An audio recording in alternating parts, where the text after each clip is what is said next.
report. We have a report from May 5th and one from May 12th. You can see that at the top.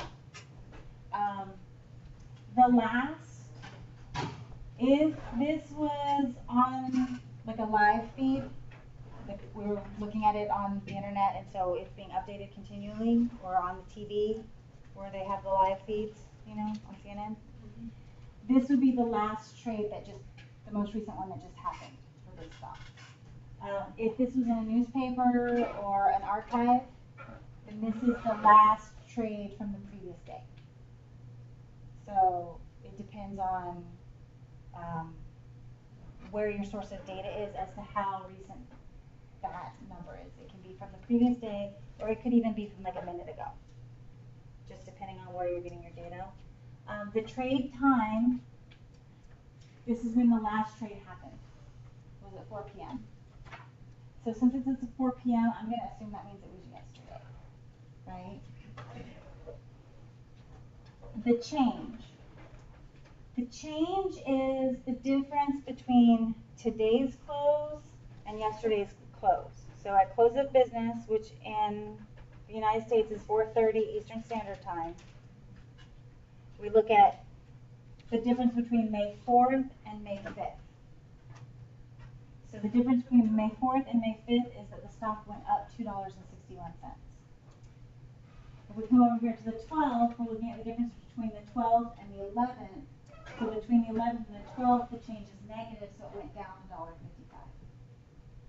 Okay, so that's what the change is. It's the day before to today.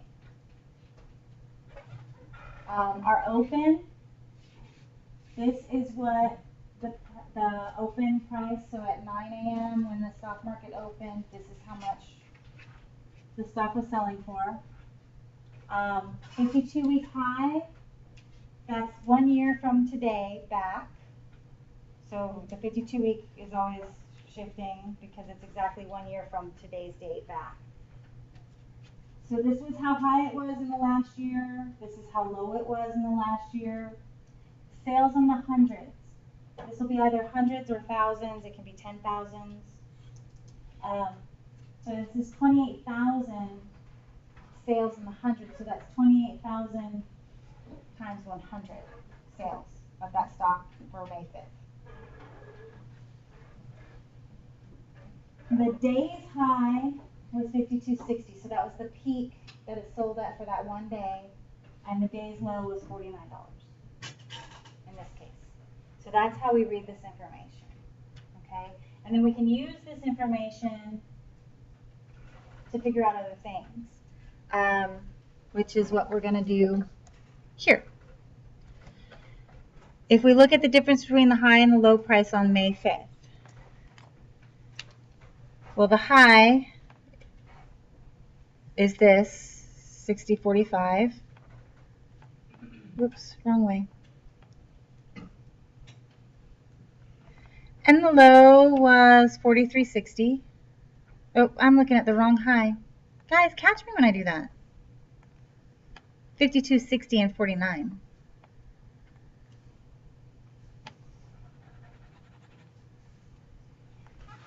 So 52.60 was the day's high, 49 was the day's low. So we have a $3.60 difference, which is basically the spread. If you were to graph all of the transactions for the stock in the day, they would go between those two. Like it wouldn't go above or below that because that's the high and the low. Does that make sense? Okay. On May 12th, what is the actual volume of shares posted? Posted is the same thing as traded. Thank you, thank you, thank you, thank you, thank you.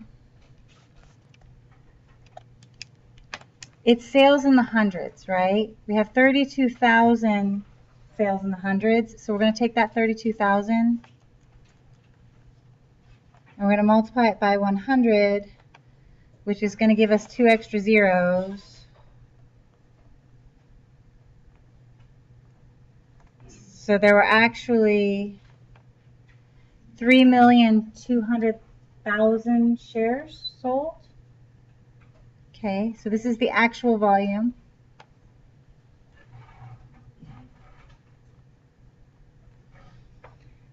Now, the next one is to write the volume in thousands. So to do that, thousands has how many zeros on it? 3. So I'm going to take 3 zeros off. And there's going to be 3,200 sales in thousands. Okay. So sales in the hundreds, you add 2 zeros. Sales in the thousands, you would add 3 zeros. If you wanted to go backwards, you take off 2 zeros or take off 3 zeros. Yeah. When you say shares sales in like hundreds and thousands, like what do you mean? That means that because the numbers get too big, right? We've got millions and millions of trades happening. So what they'll do is they'll say that there were 32,000 sales of hundreds. So there's 32,000 groups of 100 stock that got sold. Okay. So when you're certain share. Yeah, so it's a chunk of 100, or you can do a chunk of 1,000. Depending how big the volume is. Yeah. Yeah, so it's easier than these big giant long numbers. Okay, at what price did XYZ Corporation close on May 4th? Well, they don't give us May 4th, right? But we have a change. And we have an open. We're going to use our change though because it's more accurate, because our open may not be the same as our close from the day before because of after hours trading that could have occurred, right?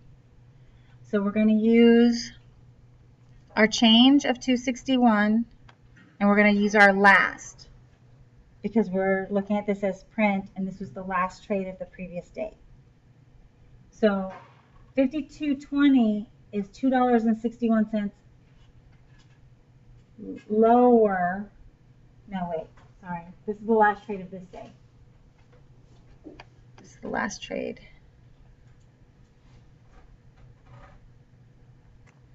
Okay, so $2.61 is higher than the previous day's last or close. Does that make sense?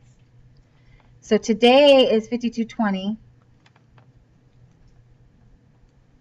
And we were up $2.61, so we have to take away the $2.61,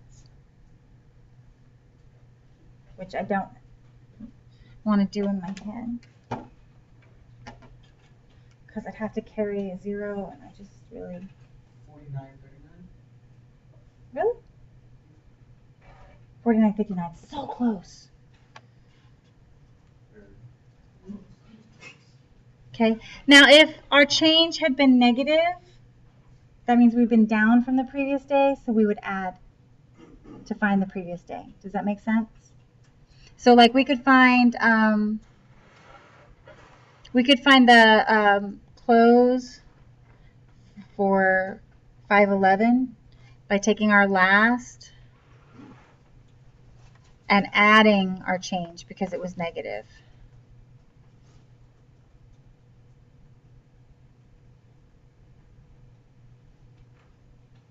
Okay. Does that make sense?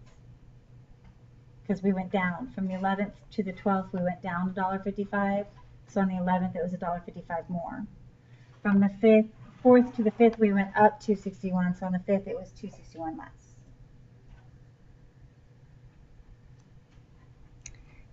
Which we just found. And the May 5th opening price to find the difference in prices as a percent increase. Okay, there was after hours trading that happened here, right? Because we closed at 49.59, but then we opened at 50.10.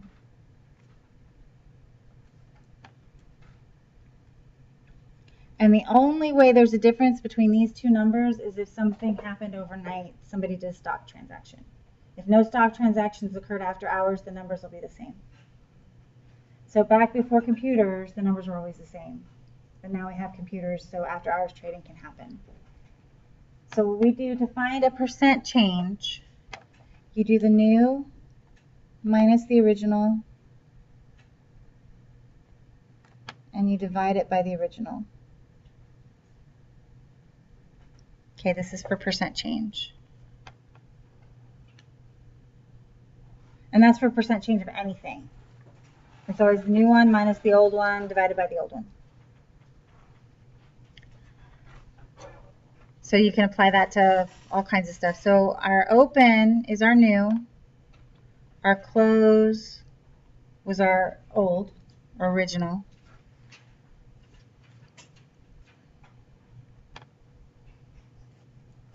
So I'm going to take that 5010. I'm going to subtract 49.59 from it. And that gives me 51 cents difference.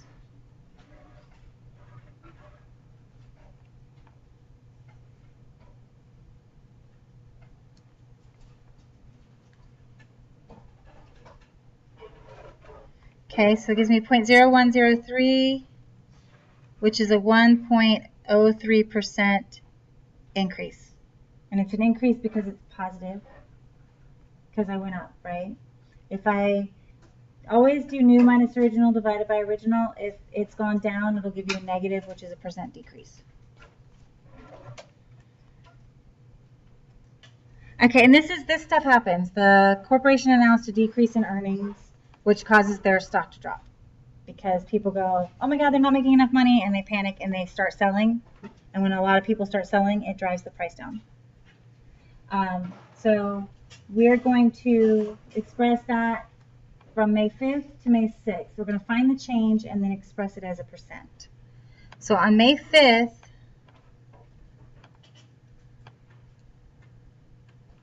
we close at 52.20.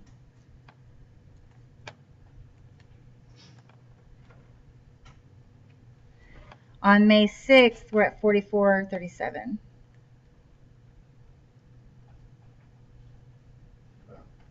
So our change is that 44.37 minus 52.20.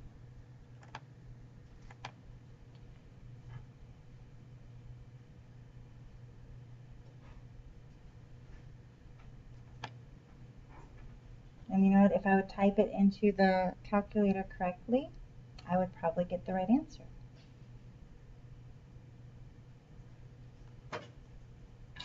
I got like 40 something, so I knew it was really wrong. Okay, so we had a $7.83 decrease in the price of the stock. Okay. To express that as a percent change, we're going to do, again, new minus original over original. Well, I already did the new minus original, didn't I, right here? So it's negative 783. The original was 52.20. So I'm going to take that 783 and I'm going to divide it by 52.20.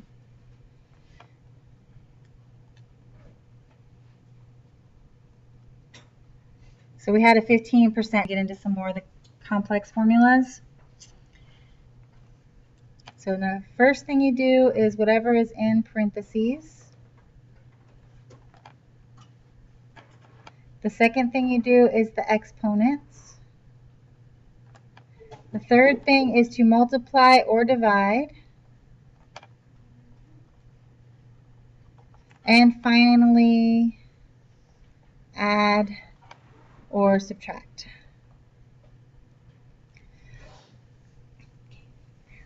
And then rounding. When rounding, you look at the number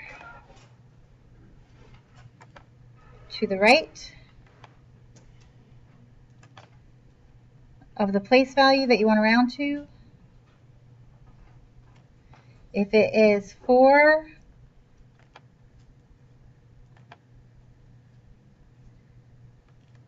if it is 5 or more, round up.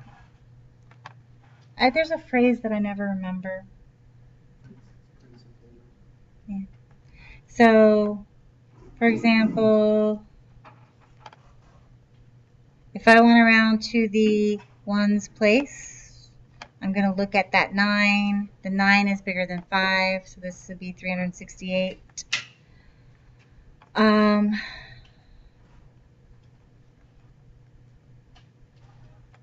If I wanted to round to the hundredths.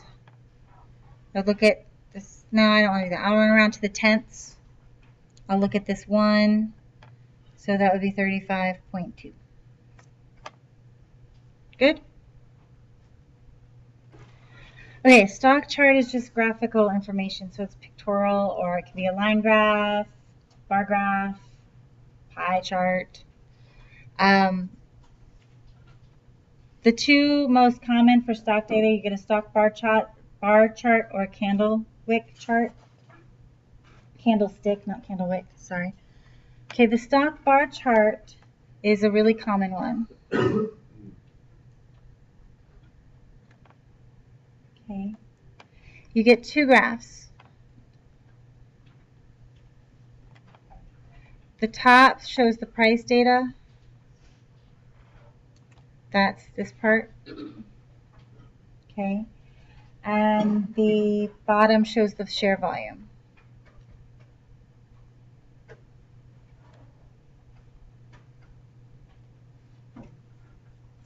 That's this part. So this part is telling you about prices for that day. This part is telling you how many shares were sold that day. Okay. Now, the way you read these is right here. Okay.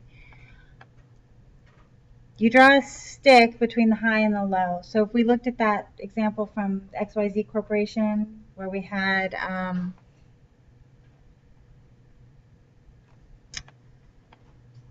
the high is 52.60 and the low is 49. This part would happen to line up with $52.60, and this part would happen to line up with $49. Okay. And then the close is always on the right, and the open is always on the left. And we always read left to right, right? So it kind of makes sense. We go in and then come out. Now the open can be above the close. Those can go either way. It's just that open is always on the left and the close is always on the right. So going back to our XYZ chart, I opened at 50.10, so it'd be like this would line up with 50.10, and I closed at 52.20, so this would line up with 52.20. Okay, now the numbers aren't going to be on there, that's just where they'll line up. So the top of the line will line up with your high, the bottom of the line will line up with your low. This stick lines up with the open, and this stick lines up with the close. Okay.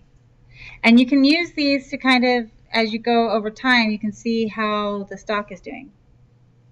Just pictorially, you can look at it really quickly and go, okay, look, oh, it went down, oh, it's going up, oh, it's going back down again, oh, look, it's going up.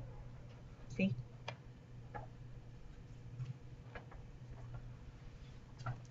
Questions? But it's topping out at the top of the chart, so I'm going to go with 36. So it was September 8th, and it was $36.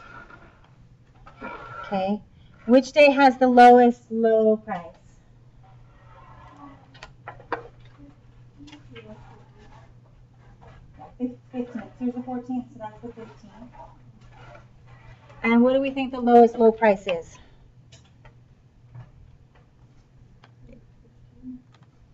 Well, these are going up by 1, right? So 18. Yeah, we'll say 18. So, okay. Oops. Highest closing price. So we want to find the highest one of these little sticks that are on the right-hand side. September 8th still the highest? Yep, sure is. And what do you think that closing price is? Ish. Okay, $34.50. We'll go with that. You're making a guess at that point because you don't have the exact numbers. You have a picture, and so it's subjective. I might say $34.75. Somebody else might say $34.50. Somebody else might say $34.60 or $80. You know what I mean? What were you writing before? The date. Okay. Which day has the lowest closing price? Yeah, 7:15, and it's just above 18, right? So what do you guys want to call that one? 18, how much? 20? Okay.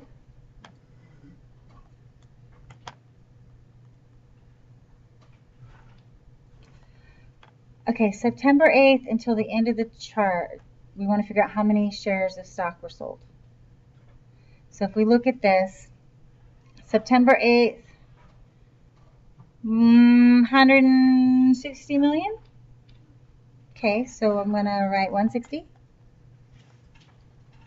September 9th. What do you guys think? 120? Sure, why not?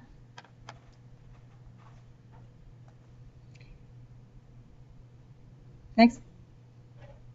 We're right below the 100 right here. 90?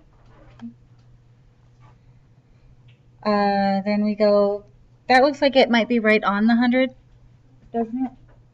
So we'll call that 100, and then we'll call the next day what? 80. Okay, so we'll just add those in real quick. Oops, wrong way. Then we come all the way up to 300, okay. And then we drop back down to, okay, and that looks about the same for both of those days roughly, right? So we'll do 175 for both days. And then okay, so between September 8th and the end of the chart, there's approximately 1,200 million. Well, we don't really say 1,200 million, right? That's weird. So if I were to put that in numbers, what do I have? Yeah, 1.2 billion. Okay, that's how many trades occur. That does not mean that there are necessarily 1.2 billion shares of stocks out there existing. Because if I'm buying stock, somebody else is selling it, and vice versa.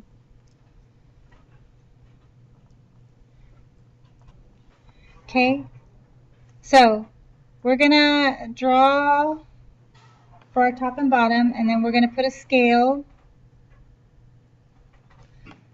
This is millions, so we need to be up to 44 million, but we can determine our own scale. So I can say this is 45, and this is 44, and this is 43. We say it's millions. Okay. And then our prices range between $39 and $41, somewhere in there. So I could say 39. I could go 39.50.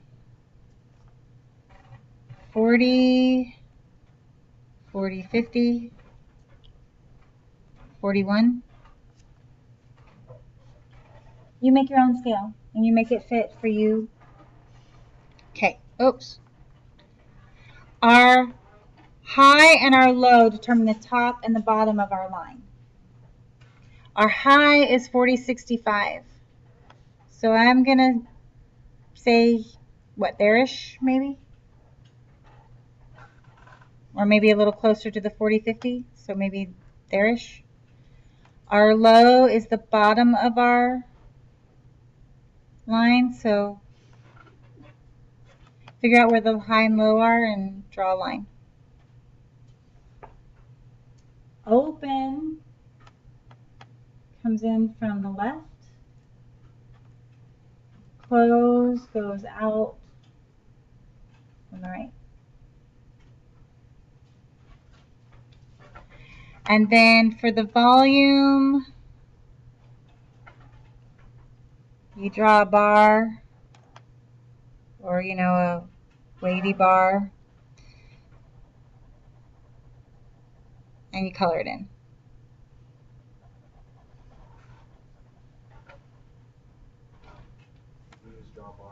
Remember how I said with the stock bar chart, it's more important about the position of the lines and color doesn't really matter? But with a candlestick chart, color matters because one color tells me that I opened higher than I closed, and the other color tells me I closed higher than I opened. And it can be any two colors. But they have to give you like a key to tell you which is which. I could, if I, you know, if it was my chart, it'd be like lime green and teal. That's what I like. So I can pick any colors I want. You know, it could be like purple and orange. Doesn't matter. So what does matter is that we still have a line with our high and the low. That part's the same.